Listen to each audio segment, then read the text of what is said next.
I ran into someone I wasn't supposed to see again. Not after what she did. That accidental meeting cracked open a lie that had been buried for years and forced me to choose between staying quiet or burning everything down the right way. I'm my 32 male. I work a regular job, pay my bills on time, keep my circle small. I'm not dramatic by nature, which is probably why what happened next hit me harder than it should have.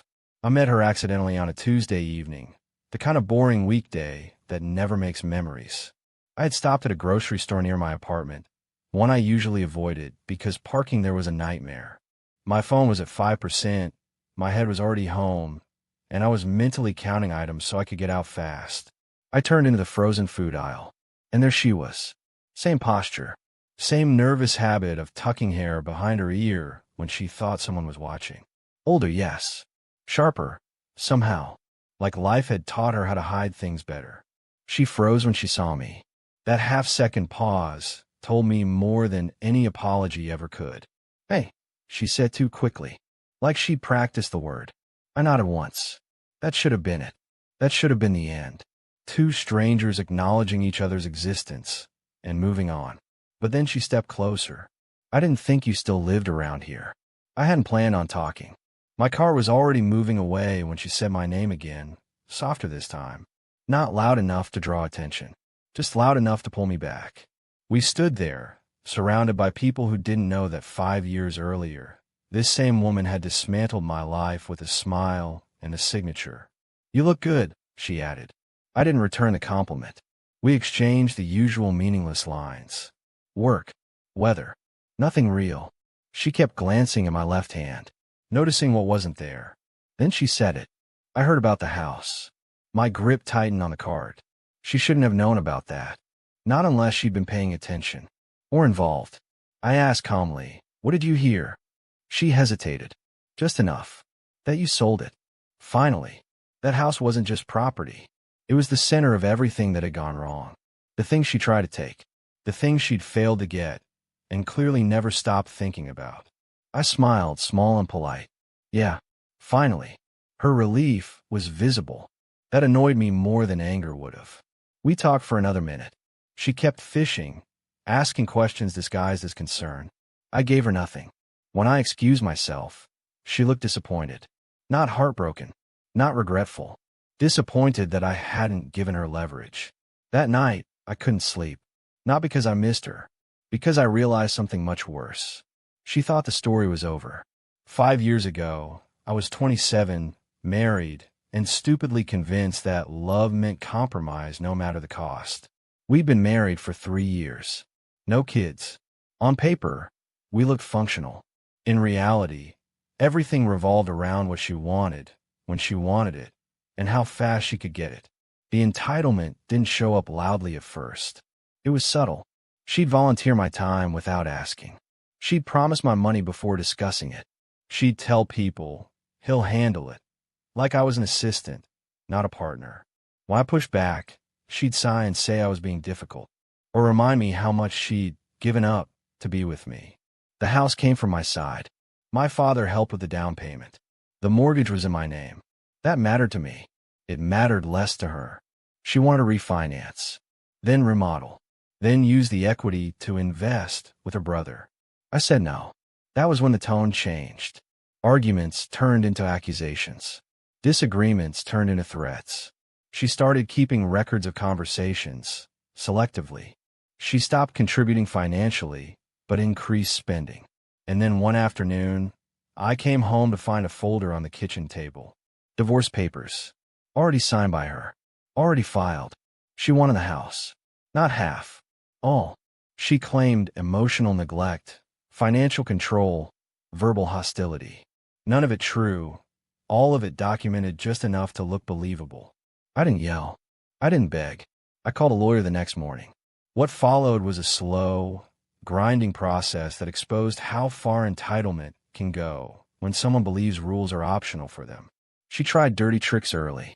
She emptied a joint account 2 days before the court issued a temporary financial order. That money was recovered later, but the intent was noted. She told mutual friends I was unstable. One even showed up at my job to check on me. HR documented that too. Then she escalated. She filed for an emergency temporary order to force me out of the house, claiming she felt unsafe. The judge denied it within a week due to lack of evidence. That denial stayed on record. What she didn't know was that I had been documenting everything quietly. Emails, texts, timelines, financial statements. Advice from my attorney was clear. Stay clean, stay patient, let her dig. She didn't disappoint. During discovery, it came out that she'd already promised the house to her brother as collateral for a loan that didn't exist. She'd told people it was basically hers already. That assumption cost her. The court didn't just deny her claim to the house. It questioned her credibility across the entire filing. The final judgment awarded me sole ownership, split assets based on actual contribution, and ordered her to pay a portion of my legal fees due to bad faith filings. She appealed, lost again. By the time the divorce finalized, she wasn't angry. She was embarrassed. And people like her don't forget embarrassment. Which brings me back to the grocery store. Her casual mention of the house told me she'd been watching from a distance, waiting, assuming time would soften things. Instead, it sharpened my resolve. Because what she didn't know was that the sale wasn't the end. It was the setup. I didn't just sell the house. I sold it after discovering, through public records and a tip from an old neighbor, that she'd been using its address unofficially for credit applications, business filings, a fake consulting LLC, all traceable, all illegal. I waited until everything closed cleanly, until the deed transferred, until my name was completely disconnected. Then I handed everything to my attorney. That was the moment I stopped being reactive and started being precise. And that accidental meeting, it told me she still believed she was untouchable. She was wrong. I didn't act immediately after that grocery store meeting. That was the difference between me then and me now. Earlier, I reacted. Now I waited. In the weeks that followed, small things started surfacing. A credit inquiry notification tied to my old address. A piece of mail forwarded to me by the new owner, thinking it was important. Business-related, not mine. She was still using the house like it belonged to her, in some invisible way. Like reality was optional if she ignored it long enough. I handed everything to my lawyer again. Same one. He didn't look surprised. She never stopped, he said. She just got quieter. Here's the part people misunderstand about revenge. The satisfying kind isn't loud. It doesn't involve confrontation in parking lots or dramatic speeches. It's administrative. It's boring. It's devastating. We pulled public filings. Her LLC was registered using my former address months before the sale. The filing date overlapped with the divorce proceedings. That mattered. Then came the financial side. She'd applied for business credit using that address and referenced the house as a long-term operational base. Not collateral, but close enough to imply ownership. One application included a scanned utility bill from back when we were still married. Edited. Cropped. Sloppy. That crossed from entitlement into fraud. Still, I didn't rush. We waited until the statute timelines lined up cleanly, until there was zero risk of it looking retaliatory. My attorney sent a formal notice to the credit bureaus first, disputing the address usage and attaching proof of sale, divorce decree, and ownership history. That triggered an audit. Audits make people nervous. A week later, she called me for the first time in years. I let go to voicemail. Her message was calm on the surface. Too calm. Hey, it's me. I think there's been some confusion with paperwork connected to the old house. Nothing serious. I just thought we should clear it up together. Together. That word again. Like she still had access to me. I didn't respond. The next call came the following day. Less calm. Please call me back. This is time sensitive. Then came the text messages. Carefully worded at first, then increasingly direct. She suggested I must have misunderstood something. She implied my lawyer was escalating unnecessarily. She even tried nostalgia once, reminding me how we used to handle things privately. That was her pattern. Minimize. Redirect. Guilt. I stayed silent. Silence drives entitled people crazy because it removes their favorite tool, reaction. A month later, the audit findings came back. Multiple discrepancies. Misrepresentation of address. Inconsistent income reporting. The LLC's credit line was frozen pending review. That triggered her brother's involvement. He showed up at my workplace. Not aggressively, confidently, like someone who believed proximity equals power. He asked to talk. I declined and had security escort him out. That interaction was logged. Another brick in the wall. Then she escalated again. She filed a civil complaint, claiming my actions had caused financial harm to her business through malicious interference. The filing was weak, emotionally charged, full of assumptions. My attorney smiled when he read it. "This helps us," he said.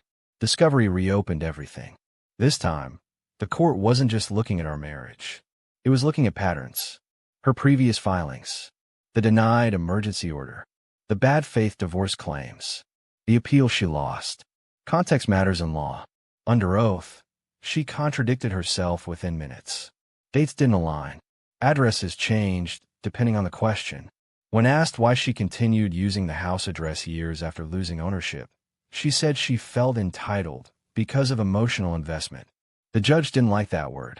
By the end of the hearing, her complaint was dismissed. But it didn't stop there. The court referred the matter to state authorities for potential business filing violations. Not a criminal charge yet. An investigation. That was the moment her tone changed permanently. She stopped contacting me. 6 months later, I received official notice that her LLC had been administratively dissolved. Failure to maintain accurate records. Failure to respond to compliance requests. Her credit score took a hit. Her professional reputation followed. People talk.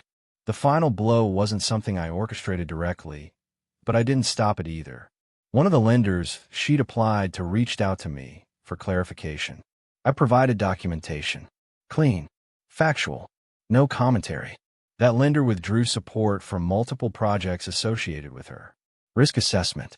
She blamed me publicly, vaguely. Said I'd refused to let go. But privately, she knew. The last time I saw her was in court, months later, during an unrelated matter. She avoided eye contact. No confidence left. No entitlement. Just someone finally meeting consequences. I didn't feel triumphant.